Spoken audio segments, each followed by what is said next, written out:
Bonjour, bonjour. Je suis heureuse de vous retrouver pour le tirage sentimental de janvier-février 2021. Ne vous inquiétez pas, je prévois un tirage pour la Saint-Valentin, c'est promis. Surtout, n'oubliez pas qu'il s'agit d'un tirage non personnalisé, alors ne retenez que ce qui fait écho avec vous. J'en profite pour vous prévenir que je ne ferai pas de guidance générale pour chaque signe début janvier.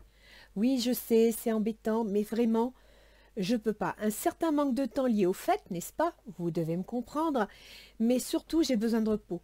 Je dois refaire mon plein d'énergie. Mais rassurez-vous, je serai au rendez-vous pour les guidances de début février. Je vous remercie pour tous vos likes et vos abonnements. C'est pour moi le signe que mes vidéos vous plaisent et cela me donne l'énergie de continuer. Alors, je vous souhaite beaucoup de plaisir à écouter la vidéo de votre signe. Surtout, passez de bonnes fêtes de fin d'année et que tous mes vœux vous accompagnent. Mes vœux les plus sincères pour vous et vos proches. Surtout, prenez soin de vous. À bientôt. Bye bye.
Bonjour, bonjour.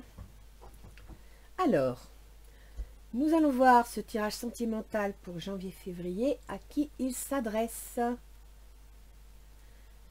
C'est à vous, les vierges. Donc, voyons voir ce qui se passe un petit peu.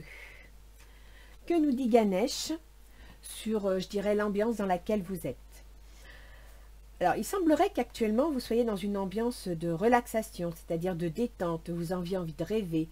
Vous avez envie de regarder le bon côté des choses, ce qui n'est pas une mauvaise chose du tout, hein, bien au contraire. Vous voyez, vous êtes dans la splendeur, donc vous vous arrêtez sur les bonnes choses de la situation. Vous avez envie d'être positif, et ça, c'est bien. Il faut rester positif, surtout en ce moment. Alors, nous allons voir ce que disent les cartes pour vous. Pour vous, nous avons donc le 5 de denier. Donc, a priori, actuellement, vous avez quand même des préoccupations d'ordre matériel, des préoccupations organisationnelles, excusez-moi, voire même financières, peut-être liées avec votre travail. Mais ça vous préoccupe sincèrement. Donc, si vos préoccupations matérielles interviennent dans vos relations sentimentales, ça, c'est un petit peu embêtant. Vous me sortez l'amour non réciproque. Il n'y a pas assez d'attrait chimique pour que cette relation puisse durer. Alors, moi, je dirais qu'actuellement, vous avez des doutes, hein, les vierges.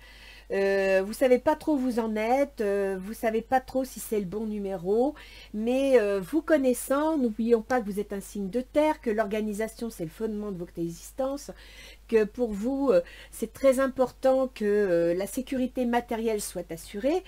Je peux comprendre que vous ayez des doutes sur l'autre, compte tenu de vos angoisses matérielles, d'accord ? Je vais aller voir vos intentions. Apparemment, vous avez envie de bouger, vous avez envie de passer à l'action, vous avez envie de rompre quelque chose, voire même peut-être de déménager. Alors peut-être qu'actuellement, vous avez envie de déménager et que vos moyens financiers ne le permettent pas, ce qui commence à vous mettre en doute vis-à-vis de l'autre. C'est possible. Avec le chevalier de bâton, on a envie que ça bouge. Et en même temps, vous me sortez la chimie, c'est-à-dire vous ressentez une forte attraction magnétique. Alors, est-ce que vous ressortez une forte attraction magnétique pour quelqu'un d'autre? Et compte tenu de votre insatisfaction dans votre vie de point de vue matériel, vous vous détournez de la personne actuelle pour quelqu'un d'autre qui vous paraît plus rassurant, donc avec quelqu'un que vous aimeriez déménager, partir, aller vivre autre chose, on va voir. Que pense votre autre? Alors votre autre, lui, il rêve, il a des projets. Votre autre, il est dans l'observation de la situation et en même temps, il pense quelque chose, hein, une sorte d'évolution secrète. Il y a quelque chose, il n'intervient pas, il ne bouge pas, il observe. Il est dans l'intuition, mais il sent quelque chose. Espièglerie. Pour retrouver l'amour, permettez à l'esprit espiègle et enfantin qui est en vous de se manifester. Peut-être a-t-il besoin de reprendre contact justement avec ces deux cartes, vous voyez, splendeur et relaxation. Peut-être est-il trop travaillé par les problèmes matériels que vous-même vous ressentez. Et donc là, il est un peu circonspect, il est dans l'observation de la situation, il ne sait pas quoi en penser, il ne sait pas trop comment se positionner. Et il va essayer de se montrer plus enjoué, il a envie de se montrer plus enjoué, il a envie de vous redonner confiance. Quelles sont ses intentions? Le 6 de bâton. Donc lui, il a foi en la situation, hein. Il y croit, il est prêt à se battre. Il veut gagner. Vous voyez, il me sort la carte de la victoire. Donc votre autre, il a vraiment envie que ça marche. C'est pour ça qu'il fait appel à son espièglerie. C'est-à-dire qu'il essaye d'amener un petit peu de bien vivre dans vos relations, un petit peu de meilleures choses pour que vous soyez rassurés et en même temps, peut-être que vous ayez envie de rester. Pour lui, vous êtes son autre. Hein. C'est certainement lui. Vous avez déjà rencontré le partenaire amoureux que vous cherchez. Lui, il est persuadé que vous lui correspondez. Votre autre est persuadé que vous êtes fait pour être ensemble. Donc là, dans l'immédiat, il va tout faire. Il observe la situation, il pressent quelque chose, hein, parce qu'avec la prêtresse, il y a quand même une certaine intuition, et il va tout faire, il va se démener pour vous convaincre éventuellement de rester. Alors, quels sont les obstacles, les épreuves à suivre? Vous me sortez le roi d'épée. Le roi d'épée, c'est soit une énergie, soit une personne qui est prêt à trancher, qui est prêt à décider. L'épée, c'est un peu la justice, hein, et le roi, ben, c'est le glaive, c'est le plus haut de la justice. Donc là, je dirais qu'il y a quelque chose d'officiel, quelque chose de juridique peut-être dans votre relation. Pour certaines vierges, il y a peut-être un divorce en vue, ou une envie de divorce, d'où ce départ vers ailleurs, ce déménagement, vers quelqu'un qui vous attire davantage, ou vers une situation plus attirante. C'est possible également. Hein. Mais là, avec le roi d'épée... l'obstacle, c'est qu'il y en a un qui a envie de rompre. Il y en a un qui a envie de passer à autre chose. Et en même temps, on vous dit de faire un effort. Le grand amour vaut bien le respect des étapes par lesquelles vous devez passer. Donc, je dirais, amis vierges, qu'actuellement, vous êtes dans l'incertitude, vous êtes dans l'insécurité matérielle, ce qui entraîne chez vous peut-être des doutes sur votre sécurité émotionnelle. Et vous aimeriez tourner la page, couper des liens toxiques et partir vers autre chose, voire déménager. Alors, quels sont les atouts à votre situation? Vous me sortez l'impératrice. C'est une bonne carte, ça, l'impératrice. Hein. Ça veut dire que vous avez des plans, vous avez envie de construire quelque chose. Vous avez quand même des points de vue, non pas divergents, des points de vue communs, puisque vous avez un projet, vous avez envie de créer quelque chose. Bah tenez, vous me sortez l'engagement. Votre vie amoureuse s'élève à un niveau supérieur d'engagement. C'est bien ça. Donc le point commun, c'est que vous êtes un couple qui avait envie de construire quelque chose. Et je pense que cette instabilité matérielle... Alors peut-être avez-vous besoin d'un logement plus grand ou un logement plus sûr et vous voulez déménager, aller vers quelque chose de plus rassurant. Et là, je dirais qu'il y en a un qui veut trancher, il y en a un qui veut le faire et puis l'autre qui a des plans mais qui y croit à la situation, hein, qui est confiant en la situation. Et qu'est-ce que dit le reste du jeu, le résultat? Le 10 de bâton. Vous voyez, c'est ça les vierges. Le 10 de bâton, ça veut dire que vous en avez plein le dos, vous en avez soupé. Vous ne savez plus comment porter les choses. Il y a trop d'obstacles, il y a trop de difficultés. Et c'est ça, en fin de compte, qui perturbe votre relation.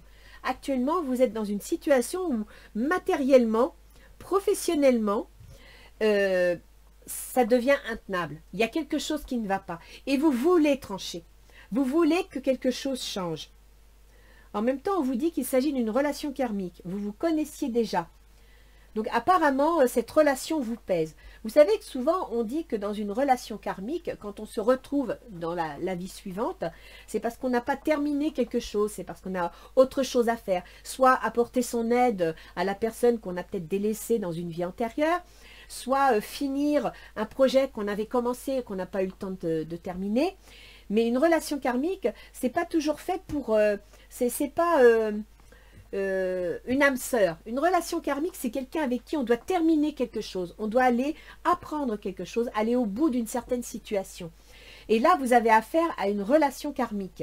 Donc effectivement, peut-être que pour vous, ça devient pesant parce que cette relation karmique qui est persuadée que vous êtes la bonne personne et qui y croit, vous avez le 6 de bâton quand même, hein, donc qui y croit, qui est confiant, eh bien peut-être que cette relation vous pèse. Alors, que nous disent les portes de l'intuition? Tenez, vous sortez l'intuition. Vous voyez, quand je vous dis ici, votre autre, il a l'intuition, il ressent quelque chose.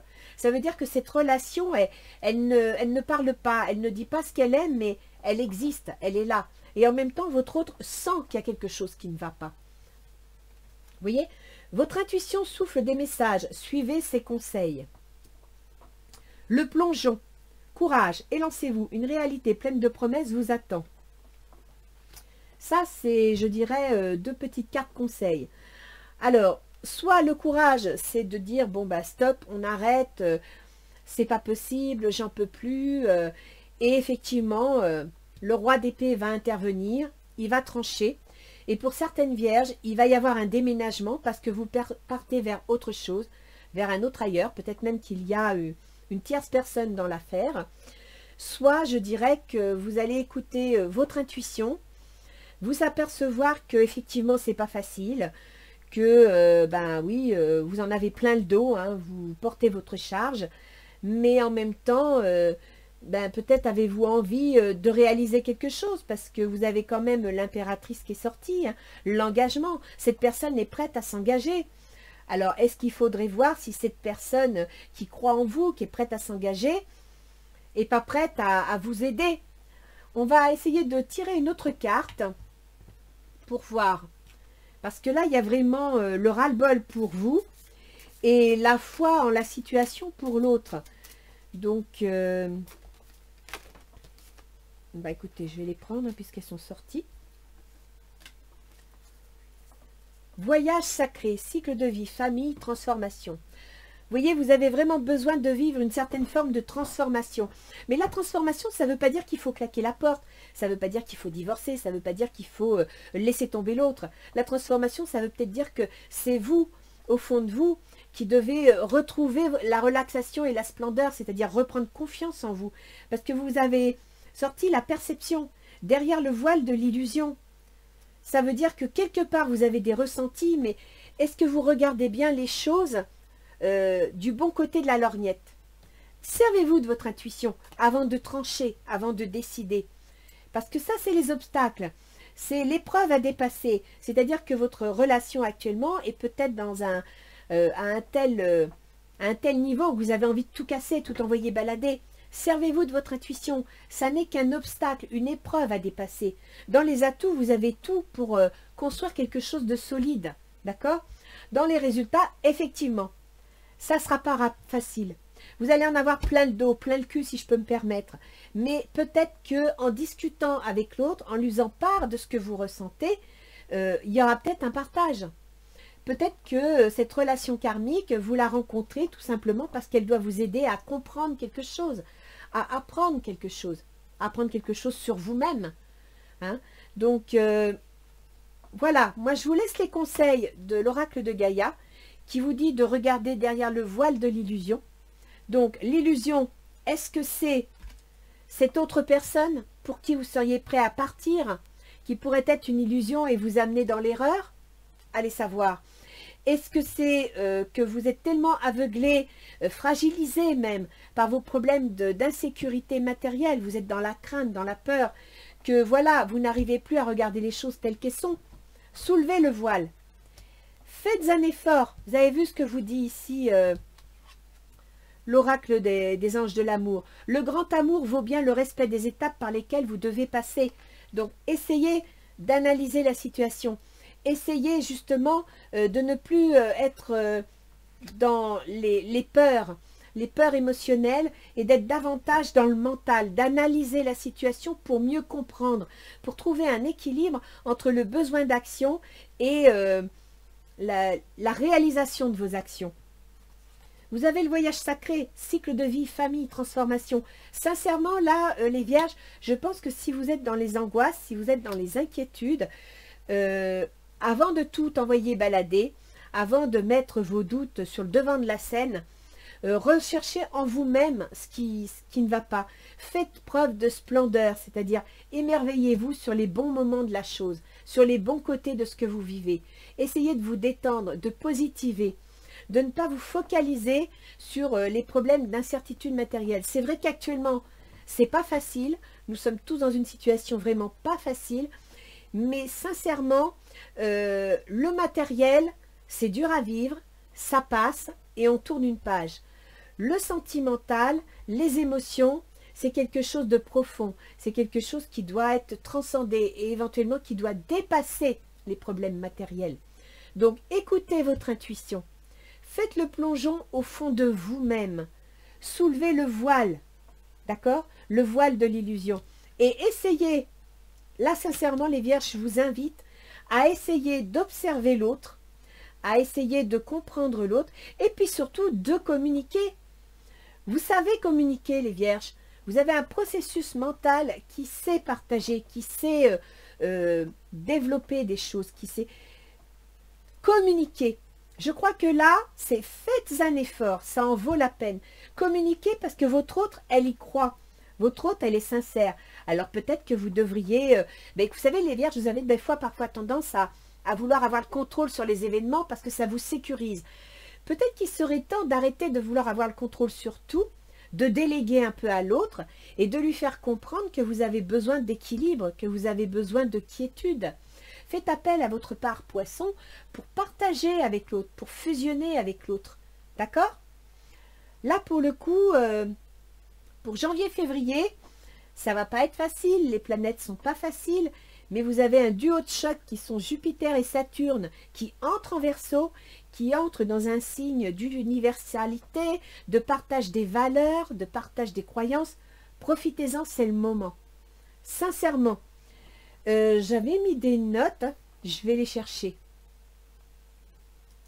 J'avais trouvé que en analysant le thème astral, pour les vierges, les mouvements planétaires du mois de janvier vont toucher votre maison 9, qui est la maison de l'administration, des juridiques, ça, des affaires bancaires aussi, votre besoin de sécurité, d'accord?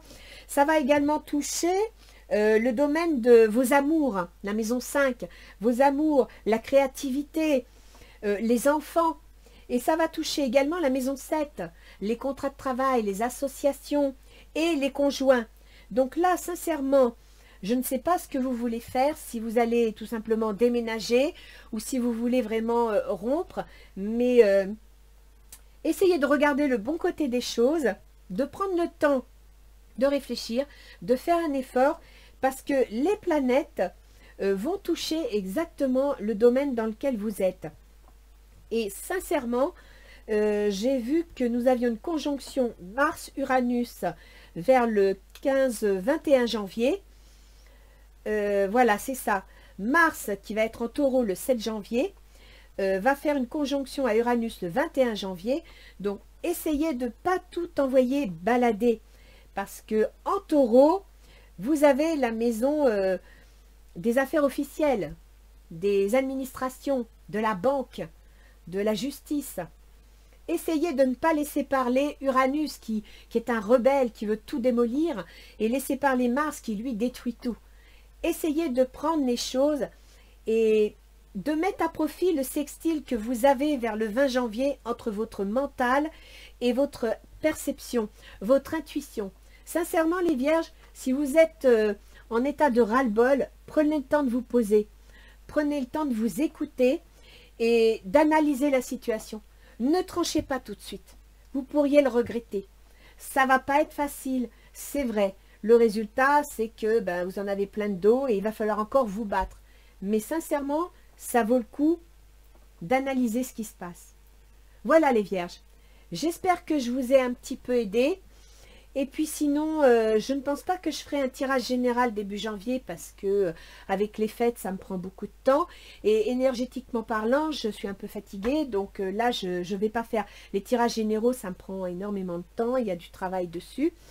Par contre, je verrai si je peux faire une analyse planétaire. De toute façon, je vous referai un tirage général pour février. Et je vous referai un petit tirage pour la Saint-Valentin parce qu'il faut bien marquer le coup. Et puis, j'espère qu'à la Saint-Valentin, eh bien, vous m'annoncerez des belles choses. D'accord, les Vierges? En attendant, je vous souhaite de passer de bonnes fêtes de fin d'année. Je vous souhaite tout ce qu'il y a de meilleur pour la nouvelle année. Et surtout, n'hésitez pas, demandez un maximum pour en obtenir le plus possible. C'est tout ce qu'on peut faire. Allez, à bientôt, les Vierges. Au revoir.